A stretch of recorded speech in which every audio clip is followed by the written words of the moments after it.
আসসালামু আলাইকুম ওয়া রাহমাতুল্লাহ। সালাম আর স্লোগান দুইটাই হারিয়ে গেছে। আবার সালাম দিচ্ছে, স্লোগান বন্ধ করুন। আসসালামু আলাইকুম ওয়া রাহমাতুল্লাহ। কেমন আছেন আপনারা? আলহামদুলিল্লাহ। আমাদের অতি শ্রদ্ধার পাত্র,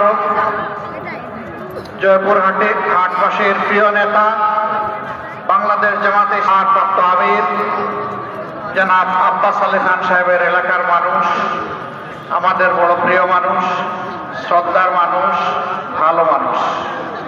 আপনাদের কাছে দুটো অনুরোধ। একটি হচ্ছে, সাংবাদিক বন্ধুরা এখানে দাঁড়িয়েছেন, পেশাগত দায়িত্ব পালন করবেন, এতে পিছনে যা ধৈর্য ধরবেন, তাদেরকে দায়িত্ব পালন করতে দিবেন। দ্বিতীয় অনুরোধ, আমরা লম্বা বক্তব্য রাখবো না।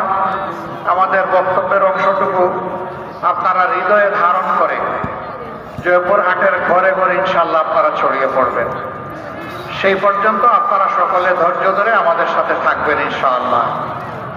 আলহামদুলিল্লাহি রাব্বিল আলামিন, আসসালাতু ওয়াসসালামু আলা রাসূলিহিল কারীম ওয়া আলা আলিহি ওয়া সাহবিহি ওয়া আহলি বাইতি আজমাইন। বাংলাদেশ জামাত ইসলামী ঐতিহ্যবাহী